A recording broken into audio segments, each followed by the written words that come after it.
시간 우리가 함께 읽은 본문에서 환난 날에 하나님의 돌보심을 확신하라. 우리가 환난 가운데 또는 힘들고 어려운 일을 당하는 상황 속에서 하나님의 돌보심을 확신하라 라는 제목으로 하나님의 말씀을 전하려고 하는데요. 시편 150편 중에서 많이 애용되어지고 암송되어지는 시편이 시편 1편이고 또 23편이고 많은 성도들이 좋아하는 시편인데, 특별히 이 시간에 시편 27편은요 다른 어떤 시편보다도, 다른 어떤 성경의 말씀보다도 저에게 특별한 시편이고 특별한 말씀이에요. 우리가 신앙생활하는 가운데 인생의 중요한 전환점을 가져다주는, 인생의 큰 변화를 가져다주는 아주 강력한 성령의 감동하심이 있는 그런 말씀들이 누구나 다 있죠. 저도 힘들고 어려울 때마다 하나님께서 말씀으로 저를 붙잡아 주시고 또 말씀으로 인도했던, 그래서 삶 가운데 이정표가 되었던 그 말씀 속에서 하나님의 사랑과 인도하심과 위로를 경험했던 그런 구절들이 다 있는데요. 오늘 읽은 시편 27편 중에 10절, 이 구절이 저의 인생 가운데 큰 변화, 큰 의미를 가져다 준 구절이죠. 살아있는 하나님의 말씀으로 저희 인생 가운데 찾아온 그 말씀인데요. 10절에 보면 내 부모는 나를 버렸으나 여호와는 나를 영접하시리이다. 가끔씩 설교 시간에도 이 구절에 저의 삶 가운데 있었던 일에 대해서 가끔씩 나누기도 했는데요. 말 그대로 다윗의 시인데 시편 27편은 10절의 이 구절이 저에게는 삶 가운데 실제로 일어났었던 일이었죠. 그래서 이 말씀을 통해서 큰 하나님의 위로와 사랑과 그 격려, 인생의 큰 전환점을 갖게 되었는데요. 10절을 다른 버전으로 보면 표준 새 번역은 나의 부모는 나를 버려도 주님은 나를 돌보아 주십니다. 영접한다는 개역 개정 번역을 돌보아 주시는 걸로 번역을 했고요. 쉬운 성경에는 내 아버지와 어머니가 나를 버린다 할지라도 여호와는 나를 받아주실 것입니다. 이렇게 번역을 했는데요. 저는 이 말씀이 그대로 삶 가운데 마치 일어난 것처럼 상황이 그렇게 벌어졌어요. 부모님은 저와 다른 신앙생활을 하고 우상 숭배하는 분들이었기 때문에 제가 예수님을 믿는 것에 대해서 극도로 싫어하시고, 싫어하는 걸 넘어서 혐오하고, 부모님 입장에서는 적개심, 아들임에도 불구하고 부모의 신앙을 거역하는, 아주 부모 입장에서는 아주 분노했던, 그래서 신앙을 포기하라는 그 권면 속에서 그럴 수 없다고 부모님한테 이야기했다가 그 일로 인해서 그날 집에서 쫓겨났죠. 아버지로부터는 이제 부모 자식 간의 관계가 아니다, 이제 더 이상 인연은 끝났다, 호적에서 내 이름을 팔까, 실제로 그런 건 아닌데요. 부모로서 이제 그만큼 이제 저가 신앙을 포기하지 아니하고 끝까지 나만 이제 예수님 믿겠다고 하니까 그게 너무 미웠던 거죠. 미움을 넘어서 이제 증오가 생기니까 이제 당장 이제 꺼지라고, 눈앞에서 사라지라 그래갖고 이제 비 오는 날 이제 어찌 해갖고서 이제 차 타고 아는 분이 계시는 이제 청주로 내려가는 그 버스 안에서 계속 부모로부터 이게 버림받은 것 같고, 그러면 막 미울 것 같잖아요. 왜 내가 신앙생활 열심히 한 것 같은데 나에게 왜 이런 상황이 벌어졌는지도 잘 이해가 안 되고, 그 눈물을 흘리면서 이제 묵상하는 가운데 하나님께서 그때 들려왔던 성령의 내적 음성은요, 내가 너를 기뻐하노라, 내가 너를 사랑한다, 이런 음성이 들려왔어요. 제가 신앙을 포기하지 아니하고 그 신앙 때문에 집에서 쫓겨난 것에 대해서, 내 부모는 나를 버렸으나, 부모는 가장 신뢰하는 관계죠. 가장 가까운 관계고요. 근데 가장 가까운 가족 중에서 버림받는다는 것만큼 마음에 큰 상처와 아픔을 주는 거는 사실 없죠. 그런데 그 버스 안에서 성령의 그 내적 음성, 내가 너를 기뻐하노라, 내가 너를 사랑하노라, 이 음성 때문에 그 부모님이 저를 버린 그 사건에 대해서 달리 보게 된 거예요. 그 버스 안에서 여호와께서 나를 영접하시리로다, 나를 돌보시고 나를 받아준 것에 대해서 그 성령의 음성을 통해서 제가 경험을 했잖아요. 하나님은 내가 힘들고 어려운 상황 가운데서 나를 기뻐하고 나를 사랑하고 나를 지키시고 보호하신다는 것도 있지만, 그 하나님의 사랑을 경험하고 보니까 내가 지금 처해 있는 그 상황, 나를 버린 것 같이 보이는 부모님에 대해서 달리 보이는 거예요. 신앙생활이 그런 것 같아요. 하나님의 은혜로 충만하면, 하나님과의 관계가 깊으면 나에게 벌어진 상황에 대해서, 내가 직면한 문제에 대해서 나를 힘들게 하고 나를 어렵게 하는 상황이고 여건이라 할지라도 그 상황을 바라보는 시선이 성령 충만하면, 하나님의 사랑을 깊이 경험하면 하나님의 시각으로 바라보게 되는 거예요. 하나님의 마음으로 바라보게 되는 거예요. 그래서 나중에 이게 시편 27편의 10절 말씀, 이 말씀을 통해서 부모님에 대해서 긍휼히 여기는 마음을 갖게 된 거예요. 부모님도 나와 다른 그 신을 섬기니까, 우상을 섬기니까, 그 가운데 얽매이니까 나에게 그럴 수밖에 없는 부모의 마음에 대해서 불쌍한 거죠. 오히려 내가 더 하나님의 사랑으로 잘 섬기고 돌보고 사랑을 베풀고 더 많이 기도해야겠다고, 그렇게 이제 인생의 변환점을 가져온 거죠. 그러니까 부모님에 대해서 집에서 쫓겨난 것 때문에 미운 마음이 생긴 것이 아니라, 오히려 그로 인해서 하나님을 더 깊이 경험하고 사랑을 체험하면서 부모님에게 더 잘하게 되는, 하나님의 사랑으로 다가가게 되는 인생의 중요한 계기를 가져다 준 말씀이 시편 27편 10절의 말씀인데요.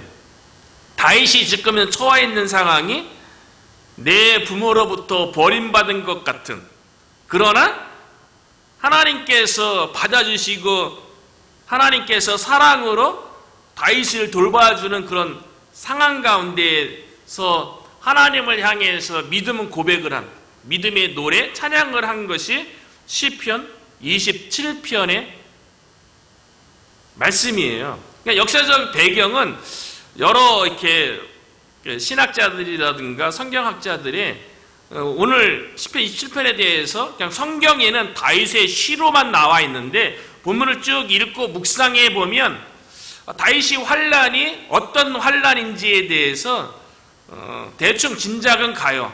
크게 이제 두 가지 역사적인 배경에 대해서 얘기하는데, 그러니까 내 부모, 실질적인 다윗이 어렸을 적에 사무엘 선지자가 사울 왕 이후에 세워질 왕을 선택하는 그 과정 가운데 부르지 않은 그런 것 때문에 상처받은 걸로 오늘 본문의 10절을 얘기했다고 보기는 좀 어렵고요. 실제로 다윗도 저처럼, 다윗은 어려서부터 묵동으로 양들을 돌보면서 찬양하고 어려서부터 하나님과 관계가 좋았잖아요.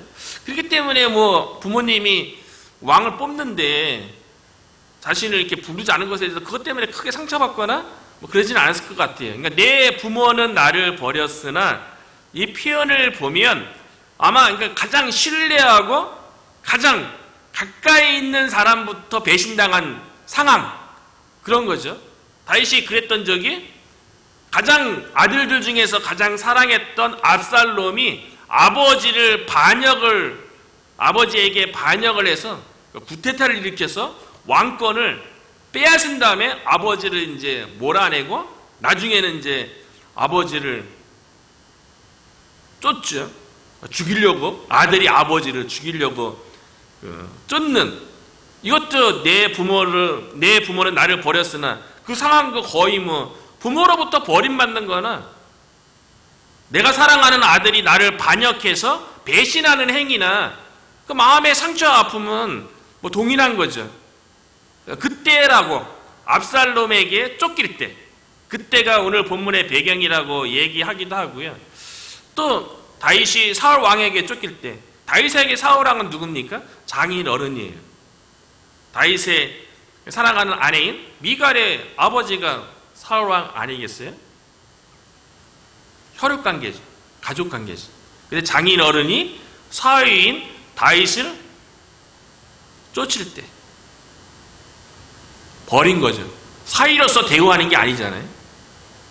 그리고 오늘 본문에 보면 3절에 군대가 나를 대적하여 진칠지라도 이렇게 고백하는 걸 보면 압살롬도 아버지의 예루살렘에 있었던 신하들과 군사들을 자기 편으로 만들어갖고 그 군사를 대동하고 동원해서 아버지를 쫓았거든요. 사울왕도 마찬가지예요. 정의 군사 특공대 3,000명을 뽑아서 다윗을 쫓았어요. 그러니까 사울왕에게 쫓길 때든 압살롬에게 쫓길 때든 아마 그 환란 뭐 그 둘 중에 하나일 수 있고 둘을 다 배경으로 해서 다윗이 시편 27편에 믿음의 고백을 한 거라고 볼 수가 있는데요. 그런 내가 가장 아끼고 사랑하고 옆에 있던 사람으로부터 배신을 당하고 쫓기는 그 상황 가운데 있지만 아무리 그런 상황이라 할지라도 여호와 하나님은 다윗을 영접하시고 다윗을 그 쫓기는 상황이 그냥 쫓기는 게 아니잖아요.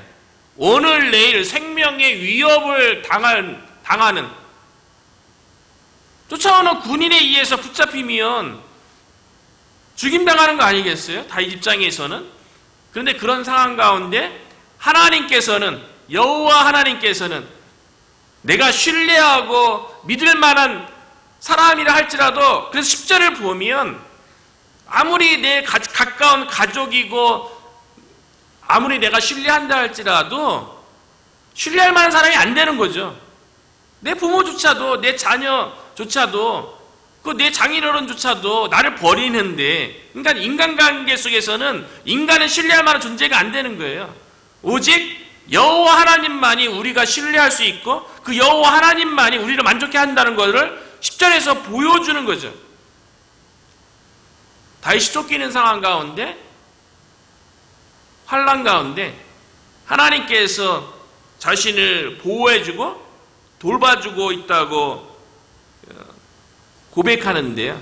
그래서 그 5절에 보면 여호와께서 환난 날에 나를 그의 초막 속에 비밀히 지키시고 그의 장막 은밀한 곳에 나를 숨기시며 높은 바위 위에 두시리로다. 다윗이 지금은 쫓기니까 발견되면 안 되잖아요. 그러니까 하나님께서 다윗을 이렇게 돌보는데요. 초막 속에 비밀히 지켜주고요. 발견되지 않도록 그 장막 은밀한 곳에서 다윗을 숨겨주는 거예요. 그와 같은 환난 속에 다윗이 있다는 거예요. 그렇게 하나님께서 돌봐주시고 지켜주시고 안전을 책임져 주시다가 나중에는 숨기고 은밀한 곳에 다윗을 두는 것이 아니라 모든 사람이 다윗이 승리했음을 보일 수 있도록 바위 위에 자신을 세워줄 것에 대해서 고백하는 거예요. 그러나 현실은 다윗이 고난 가운데 있는 거죠. 그런데 그 고난이 어떠한 고난인지 그 고난으로 인한 그 마음의 아픔과 고통이 어느 동지인지에 대해서 2절과 12절에 보면요. 2절에는 자신의 환난을 가져다 준 내 부모와 같은 그것이 압살롬이든 사울왕이든 2절에 보면 그 환난을 가져준 그 가까운 사람에 대해서 뭐라고 얘기하냐면 악인들이 내 살을 먹으려고 내게로 왔으나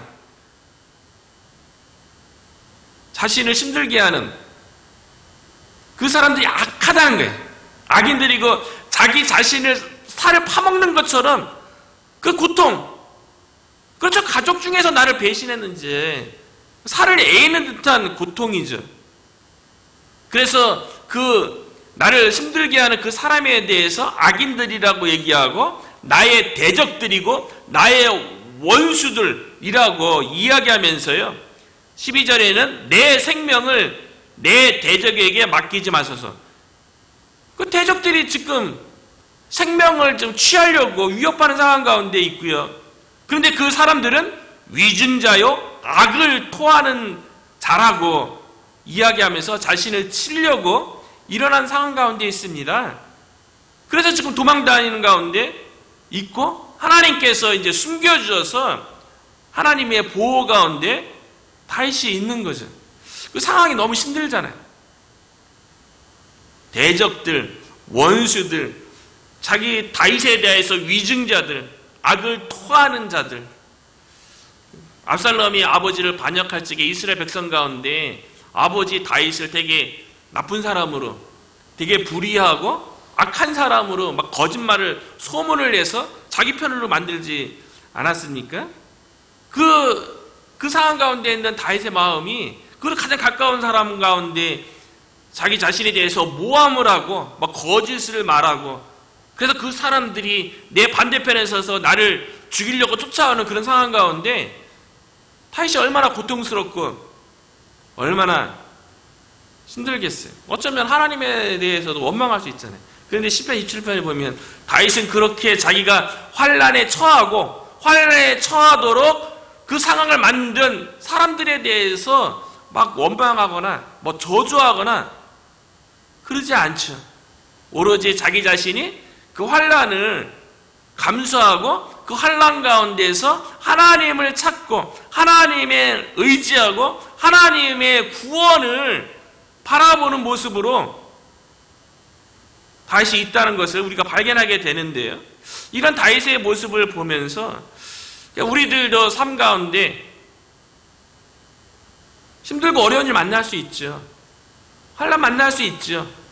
그 가운데 우리가 어떻게 해야 되는지 그 상황에 대해서 막 화해하고 그 상황에 대해서 하나님께 원망하고 불평하는 것이 아니라 다윗처럼 하나님의 돌보심, 하나님께서 구원할 것에 대해서 바라볼 수 있는 저와 여러분이 되시기를 주의 이름으로 축원합니다.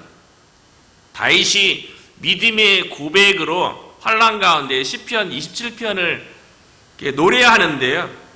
이 시편 27편을 읽고 묵상하는 가운데 신앙이 무엇인가, 신앙생활이 무엇인가, 믿음의 고백이 무엇인가 생각하면서 제가 내린 결론은 신앙생활은 이렇게 정의를 내려봤어요.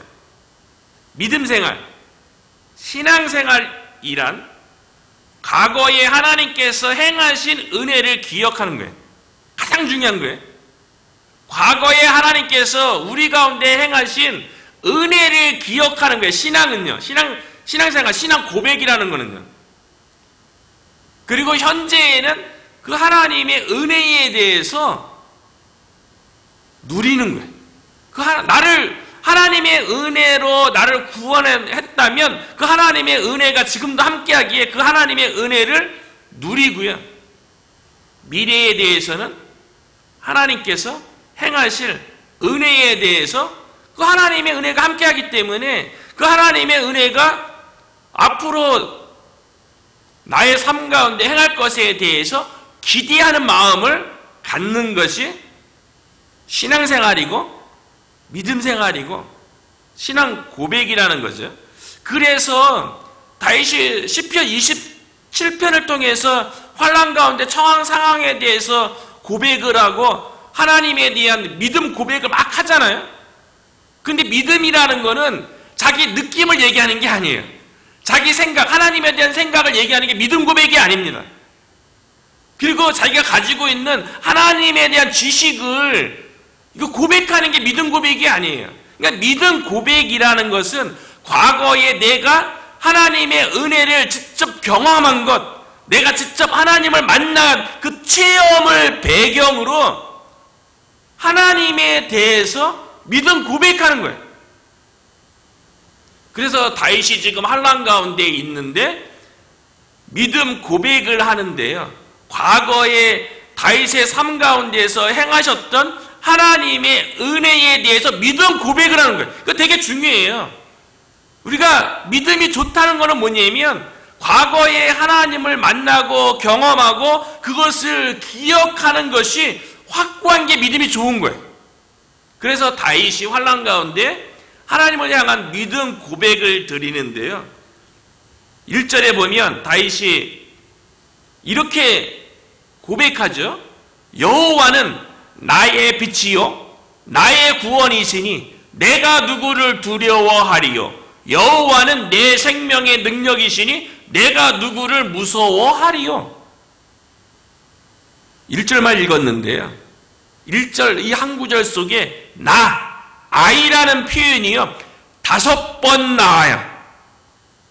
다윗이 이전에 하나님과 깊이 교제 나누고 하나님과 동행하는 가운데 하나님께서 행하신 은혜, 자신이 직접 경험한 것에 대해서 고백하는 거예요. 믿음 고백은요 누구한테 들은 거를 고백하는 게 아니에요. 내가 직접 경험한 거를, 내가 직접 하나님의 은혜를 체험한 것을 이야기하는 거예요. 여호와는 나의 빛이요 나의 구원이시니 내가 누구를 두려워하리요. 여호와는 내 생명의 능력이시니 내가 누구를 무서워하리요. 과거에 다윗이 언제 하나님으로 인해서 하나님의 구원, 하나님의 능력으로 인해서 두려워하거나 무서워하지 않았던 적이 언제 있습니까? 골리앗 만났을 적이에요. 다윗이 10대 후반에 15세에서 20세 그 사이에 형들 안부 물으러 블레셋과의 전쟁 가운데 나갔다가 골리앗 장수가 하나님의 이름을 모욕하는 것을 보고 사울왕에게 내가 그 적장을 물리치리이다 하고 얘기하면서 골리앗 앞에 섰을 때 다윗은 전쟁 가운데 칼과 단창으로 적장 앞으로 나간 것이 아니고 만군의 여호와 이름으로 나가노라. 만군의 여호와 이름으로, 믿음으로 적장 골리앗 앞에 섰을 적에 믿음으로 나갔거든요. 믿음의 고백으로요. 믿음으로 골리앗을 물리쳤어요. 그래서 물매를 돌려서 골리앗의 이마에 박히게 해서 쓰러뜨려서 승리했죠. 만군의 여호와의 이름으로 나갔을 때에 그때 다윗이 뭘 경험했습니까? 여호와는 나의 빛이요 나의 구원이시요 내 생명의 능력이라는 것을 믿은 거죠. 실제로 골리앗을 물리치는 가운데 경험했죠. 그때 만군의 여호와 이름으로 나갔기 때문에 골리앗이 두렵지 않은 거예요. 골리앗이 무섭지 않은 거예요. 그때 베푸신 그 하나님의 은혜가 지금은 내 아들 압살롬에게 쫓기든지 사울왕에게 쫓기든지 그래서 숨어 지내는 이 상황 가운데 그때의 과거에 하나님께서 빛으로 구원으로 생명의 능력으로 다윗의 삶 가운데 은혜 베푼 그 하나님께서 지금의 환난 가운데 도울 것에 대해서 바라보는 거예요. 그냥 막연하게 그냥 하나님께서 나를 도울 것이고 나를 지키실 것이고 그런 게 아니고요. 이미 과거 가운데 믿음 가운데 하나님을 체험한 게 있잖아요. 골리앗을 물리칠 때에도 다윗이 그때의 감정으로 그때 막 충만해서 내가 골리앗을 무찔릴 수 있습니다라고 얘기한 게 아니고요. 사울왕에게 뭐라고 얘기합니까? 다윗이 어려서 묵동하면서 수금 타면서 찬양을 통해서 어려서부터 믿음이 충만했죠. 그래서 양들을 지키는 가운데 곰이나 사자가 나타나면 내가 물리쳤은즉 어렸을 때 사자와 곰을 물리쳤던 그때 하나님께 도왔던 그 은혜의 경험을 바탕으로 골리앗 앞에 선 거고요. 지금 쫓기는 상황 가운데는 골리앗 가운데 하나님께서 두렵고 무섭지 않게 하고 구원을 베풀었던 그 하나님의 은혜를 지금 환난 가운데 바라보고 있다는 거예요. 우리는 과거에 하나님의 어떠한 은혜를 이미 받아서 누리고 있습니까? 하나님께서 이 새벽 시간에 우리가 나와서 이렇게 기도하는 것 자체가요, 우리가 하나님의 자녀가 됐다는 것 자체가요, 우리의 과거 가운데 하나님의 말로 형언할 수 없는 놀라운 하나님의 은혜가 이미 우리 가운데 임한 거예요. 로마서 5장 8절에 보면 우리가 아직 죄인되었을 때 그리스도께서 우리를 위하여 죽으심으로 하나님께서 우리에 대한 자기의 사랑을 확증하셨느니라. 우리가 죄인 되었을 때요, 예수 그리스도께서 십자가에 죽으심으로 그 십자가에 죽으신 예수 그리스도를 우리로 하여금 믿게끔 하나님께서 성령을 보내주셔서 우리에게 하나님의 은혜로 말미암아 믿음으로 예수 그리스도를 믿게 하심으로 하나님의 사랑을 확실하게 보여준 그 십자가의 사랑을 우리가 이미 경험해서 하나님의 자녀된 거 아닙니까? 우리 안에 이미 죄에서 사망에서 우리를 구원하신 하나님의 사랑이 우리 가운데 머물러 있어요. 요한복음 3장 16절에도 보면요, 하나님이 세상을 이처럼 사랑하사 독생자를 주셨으니 이는 저를 믿는 자마다 멸망하지 않고 영생을 얻게 하려 하심이라. 하나님께서 우리를 사랑하셔서 독생자를 주셨는데 그 독생자를 우리가 믿었어요. 우리 안에 영생이 이미 얻어졌어요. 하나님의 사랑으로 우리 안에 이미 영생이 누려지고 있어요. 믿음이 좋다는 게 뭐라고요? 과거에 하나님께서 행하신 은혜를 기억하는 거예요. 우리가 하나님의 자녀가 되어서 이미 신앙생활하고 이 새벽에 나와서 기도하는 자리에 나왔다는 것 자체가 우리가 놀라운 하나님의 은혜를 입었고 우리 안에 하나님의 사랑이 있음을 보여주는 거예요.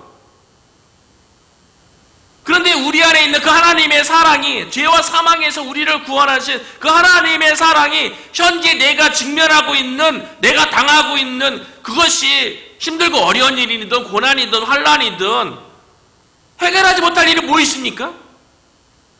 골리앗에서 구원하신 하나님의 그 은혜가 지금 사울에게 쫓기든지 아들 압살롬에게 쫓기든지 그 가운데서 하나님께서 구원하시겠죠. 그 하나님의 구원을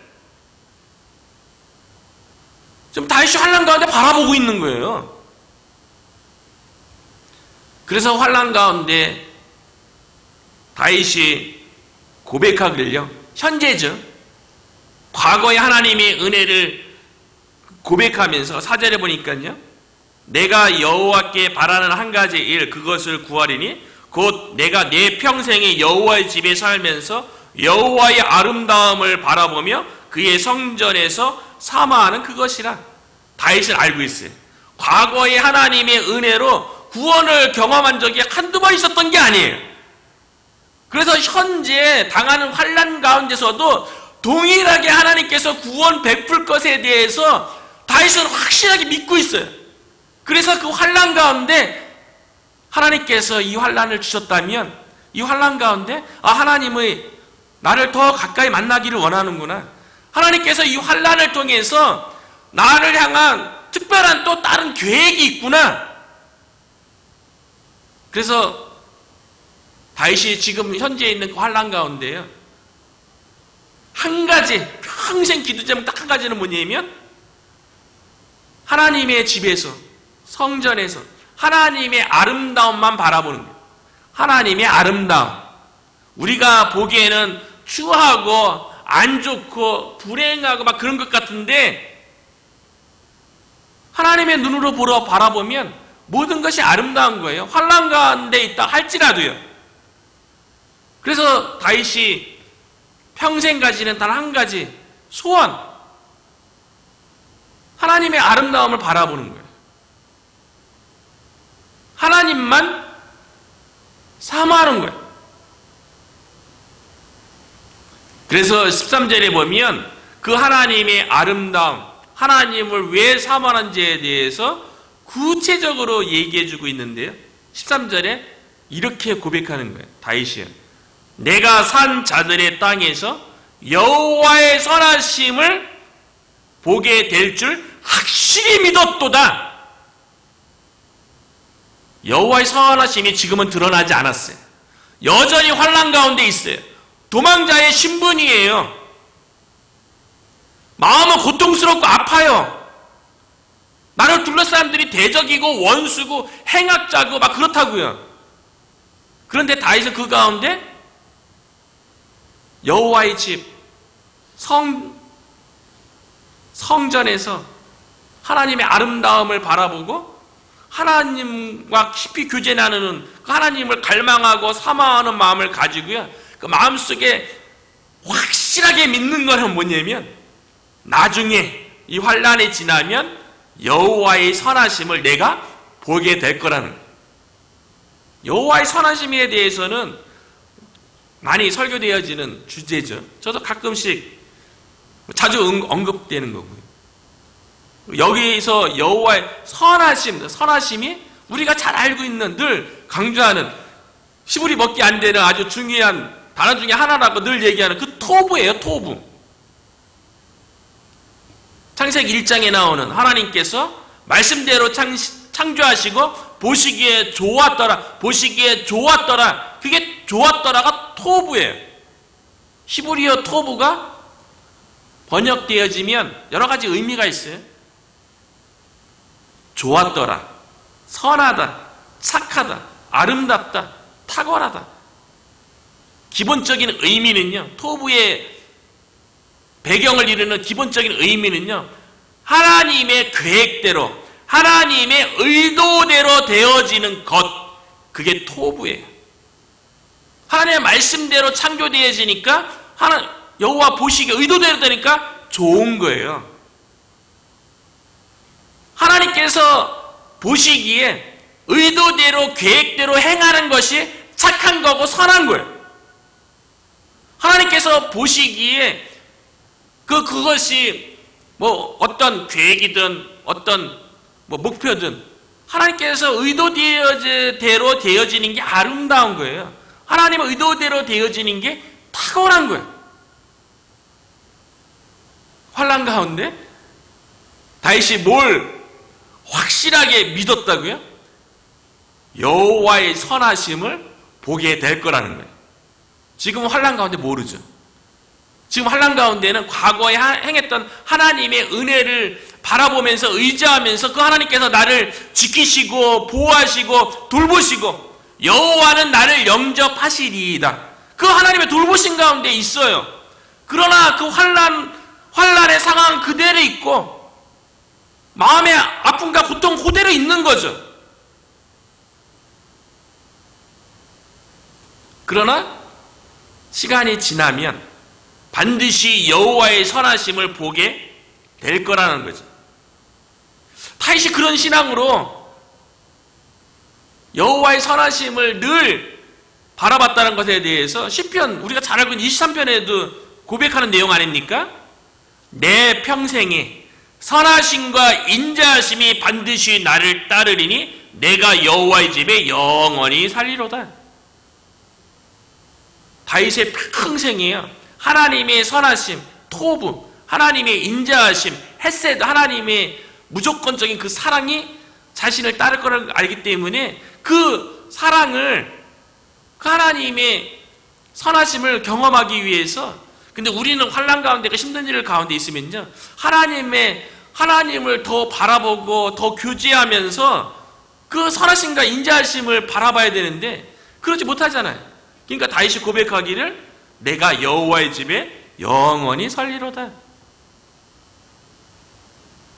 27편에서는 여호와의 집에서 하나님의 아름다움을 바라보고 또 성전에서 하나님을 사모하겠다고 고백했잖아요. 어쩌면 우리 각자의 모양은 다르고 형태는 다르다 할지라도 각자의 힘들고 어려운 점이 다 있죠. 교회도 마찬가지고요. 여러 가지 애쓰고, 어제도 게이더스버그 락빌에서 전도하다가 뭐 이렇게 또 외국인들은 뭘 고맙다고 얘기해 주기도 하고, 또 이제 우리 교회에 대해서 아는 사람들도 또 만나고 그랬는데 쉽지 않은 상황이죠. 그런데 그건데 분명한 것은 우리가 나중에 여호와의 선하심을 보게 될 것에 대해서 우리가 확신했으면 좋겠어요. 힘들고 어려운 상황 가운데 다윗이 고백한 것처럼요, 내가 산자들의 땅에서 여호와의 선하심을 보게 될 줄 확신히 믿었도다. 이 고백이 다윗의 고백이 아니라 오늘 이 시간 저와 여러분의 고백에 대해서 우리의 각자의 삶과 가정에, 우리 교회 안에서 여호와의 선하심, 여호와의 우리 각자를 향한, 우리 교회를 향한 계획대로 되어질 것에 대해서, 보게 될 것에 대해서 확실히 믿었도다. 저와 여러분이 그렇게 믿고 앞으로 그와 같은 하나님의 은혜를 경험하게 되기를 주님의 이름으로 축복합니다.